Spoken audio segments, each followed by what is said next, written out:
The U.S. literally cannot repay its national debt. The United States' national debt has reached astronomical levels, currently exceeding $31 trillion. This colossal figure represents a complex and multifaceted issue, rooted in decades of economic policy, political decisions, and global financial dynamics. This article explores why the U.S. literally cannot repay its national debt and what this means for the future. Understanding the national debt. The national debt is the total amount of money the federal government owes to creditors. It is composed of public debt, held by individuals, corporations, and foreign governments, and intergovernmental holdings, owed to various government agencies. The debt grows through budget deficits, where government expenditures surpass revenues. Historical accumulation of debt. The U.S. national debt has grown significantly over the past century. Major events such as the Great Depression, World War II, and the 2008 financial crisis have all contributed to its rise. Each of these periods required substantial government spending to stimulate the economy or finance military operations.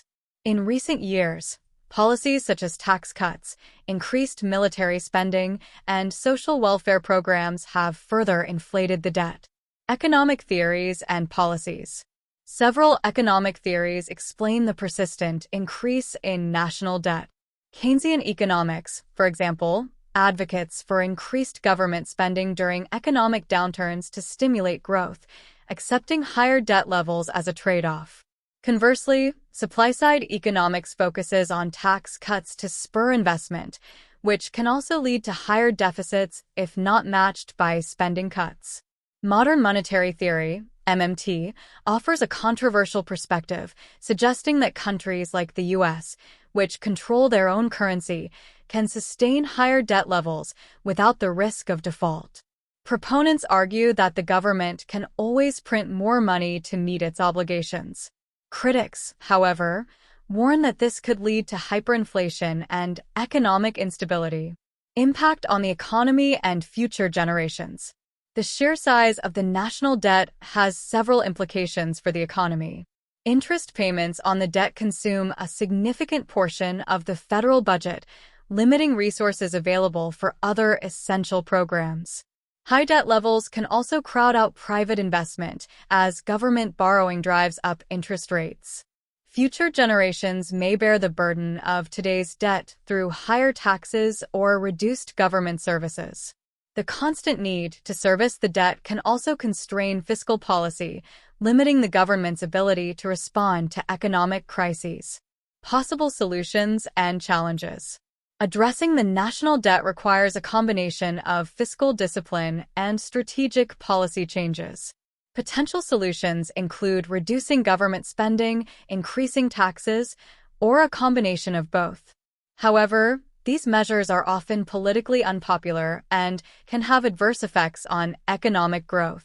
Another approach involves structural reforms to entitlement programs like Social Security and Medicare, which constitute a significant portion of government spending.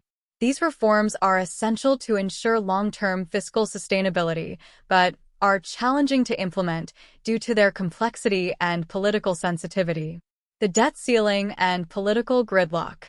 The debt ceiling is a legislative limit on the amount of national debt that can be incurred by the Treasury.